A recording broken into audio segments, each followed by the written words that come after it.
Hello, I'm doctor Manasa, fertility consultant. ఇప్పుడు నేను discuss చేయబోయే టాపిక్ ఫోలిక్ యాసిడ్. యూజువల్గా ఆడవాళ్ళు ప్రెగ్నెన్సీ ప్లాన్ చేసుకునే ముందు లేదా ప్రెగ్నెన్సీ కన్ఫర్మ్ అయిన తర్వాత మనం యూజువల్గా ఈ ఫోలిక్ యాసిడ్ సప్లిమెంట్స్ తీసుకోవాలి అని అడ్వైస్ చేస్తూ ఉంటాము.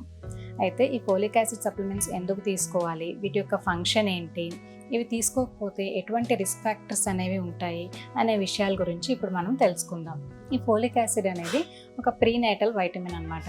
అంటే ఇది ఒక B complex group of vitamin. ఇది యూజువల్గా ఏంటంటే 2 ఫార్మ్స్లో అవైలబుల్గా ఉంటుంది. ఒకటి folate and second one folic acid. ఈ ఫోలేట్ అనేది న్యాచురల్గా మనకి దొరికే ఫుడ్స్లో అవైలబుల్గా ఉంటుంది. అంటే బ్రోక్లీ, తోటకూర, పాలకూర, క్యారెట్స్, ఇంకా సిట్రస్ ఫ్రూట్స్లో, ఆరెంజెస్లో, లేదా చిక్ పీస్లో, చిక్కుడు గింజల్లో ఇలా న్యాచురల్గా అవైలబుల్గా ఉంటుందన్నమాట. And second one is folic acid. ఇది మనకి మ్యాన్ మేడ్ ఫామ్ అనమాట. అంటే ట్యాబ్లెట్స్లో లేదా ఫోర్టిఫైడ్ ఫుడ్స్లో అవైలబుల్గా ఉంటుంది. అయితే ఫోలిక్ యాసిడ్ యొక్క ఫంక్షన్స్ ఏంటి, దీని యొక్క రోల్ ఏంటి అని అంటే, ఇది మన బాడీలో సెల్ డివిజన్, సెల్ మల్టిప్లికేషన్ని ప్రమోట్ చేస్తుంది అనమాట. అంటే రెడ్ బ్లడ్ సెల్ ప్రొడక్షన్ని ఎన్హాన్స్ చేస్తుంది, సో దట్ బ్లడ్ కౌంట్స్ అనేవి ఇంప్రూవ్ అవుతాయి. అలానే పుట్టబోయే పిల్లల్లో మేజర్గా బ్రెయిన్ అండ్ స్పైనల్ కార్డ్ డెవలప్మెంట్కి ఇది హెల్ప్ చేస్తుంది అనమాట. అండ్ అలానే సెల్స్లో ఉండే genetic material like DNA, RNA ఫార్మేషన్కి కూడా ఈ ఫోలిక్ యాసిడ్ అనేది హెల్ప్ చేస్తుంది. అయితే డ్యూరింగ్ ద ప్రెగ్నెన్సీలో మనకి కన్ఫర్మ్ అయిన తర్వాత ఈ ఫస్ట్ 3 monthsలో అంటే 12 weeks ఆఫ్ జెస్టేషన్ వరకు మేజర్గా ఏంటంటే మేజర్ ఆర్గాన్స్ అన్నీ కూడా ఈ స్టేజ్లోనే ఫామ్ అవుతూ ఉంటాయి. అంటే సెల్ డివిజన్, సెల్ మల్టిప్లికేషన్ అనేది కూడా ఈ స్టేజ్లోనే ఫామ్ అవుతూ ఉంటాయి. ఇలా మేజర్ ఆర్గాన్స్ ఫామ్ అయ్యే స్టేజ్లో ఫోలిక్ యాసిడ్ సప్లిమెంట్స్ అనేవి ఎడిక్వేట్గా మనం ఇచ్చినట్లయితే బర్త్ డిఫెక్ట్స్ అనేవి ప్రివెంట్ చేయవచ్చు.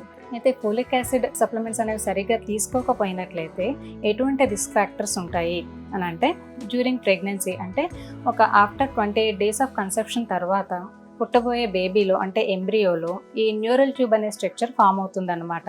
ఇది ఒక ట్యూబ్ లైక్ స్ట్రక్చర్. ఇది ఫ్యూచర్లో బేబీలో బ్రెయిన్ అండ్ స్పైనల్ కార్డ్ లాగా డెవలప్ అవుతూ ఉంటుంది. ఇది ప్రాపర్ క్లోజర్ అనేది జరుగుతూ బ్రెయిన్ అండ్ స్పైనల్ కార్డ్ లాగా ఫామ్ అవుతుందన్నమాట. ఈ క్లోజర్లో ఏమన్నా ఇష్యూస్ వచ్చినప్పుడు అంటే ఫోలిక్ యాసిడ్ డెఫిషియన్సీ వల్ల ఈ న్యూరల్ ట్యూబ్ క్లోజర్ అనేది సరిగా జరగదు. దీనివల్ల ఈ స్పైనా బైఫిడా, యానెన్కెఫలీ లాంటి డిఫెక్ట్స్ వచ్చే అవకాశం ఉంటుందన్నమాట. స్పైనా బైఫిడా అంటే పుట్టబోయే పిల్లల్లో lower part of the spinal కార్డ్లో వచ్చే డిఫెక్ట్ అనమాట. ఇదేంటంటే వెన్నెముక వెనకాల ఒక స్వెల్లింగ్ లాగా ఫామ్ అవుతుంది. దీన్ని పిల్లల్లో సర్జరీ చేసి రిమూవ్ చేయాల్సి ఉంటుంది. అయినా కూడా వీటితో పాటు పిల్లలు లెగ్ పెరాలసిస్ కానీ, డెవలప్మెంటల్ డిలేస్ కానీ, లేదా సమ్ నర్వస్ సిస్టమ్ డిజార్డర్స్ కూడా వచ్చే రిస్క్ అనేది ఉంటుందన్నమాట. అండ్ సెకండ్ వన్ యానెన్కెఫలీ అంటాము.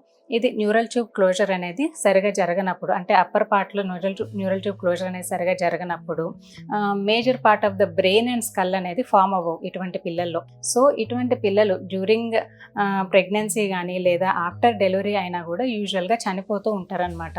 అండ్ అదర్ రిస్క్ ఫ్యాక్టర్ ఏంటంటే పుట్టబోయే పిల్లల్లో cleft lip and cleft palate వచ్చే అవకాశం అనేది, రిస్క్ అనేది ఉంటుంది.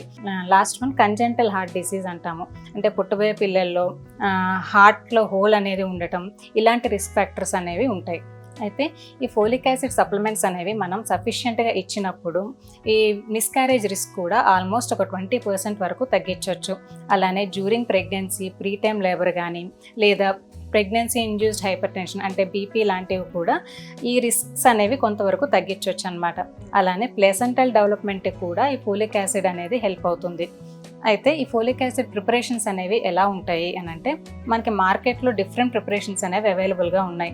యూజువల్గా మనం 400 micrograms అనేది అడ్వైస్ చేస్తూ ఉంటాము. అలానే మనకి 5 mg ఫోలిక్ యాసిడ్ ట్యాబ్లెట్స్ అని, 1 mg ఎల్-మిథైల్ ఫోలేట్ అని, క్వాడ్రిఫోలేట్ అని ఇలా డిఫరెంట్ ప్రిపరేషన్స్ అనేవి ఉన్నాయి. అయితే ఫోలిక్ యాసిడ్ అనేది యూజువల్గా ట్యాబ్లెట్ మనం తీసుకున్నప్పుడు అది డైరెక్ట్గా బాడీలో అబ్సార్బ్ కాదు. ఇదేంటంటే డిఫరెంట్ అదర్ ఫార్మ్స్లోకి కన్వర్ట్ అవుతుంది. అంటే డైహైడ్రోఫోలేట్, టెట్రాహైడ్రోఫోలేట్, క్వాడ్రిఫోలేట్ అని ఒక డిఫరెంట్ ఫార్మ్స్లో with the help of some converting enzyme ద్వారా కన్వర్ట్ అయ్యి ఫైనల్గా ఎల్-మిథైల్ ఫోలేట్ ఫామ్లో మన బాడీలో అబ్సార్బ్ అవుతుంది అనమాట.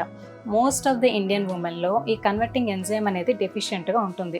సో దట్ ఈవెన్ వాళ్ళు ఫోలిక్ యాసిడ్ సప్లిమెంట్స్ తీసుకున్నా కానీ సరిగ్గా అబ్జర్వ్ కాలేకపోవచ్చు అనమాట. సో అటువంటి వాళ్ళ కోసం మార్కెట్లో మనకి ఎల్-మిథైల్ ఫోలేట్ ఫార్మ్స్ అనేవి డైరెక్ట్గా అవైలబుల్గా ఉన్నాయి.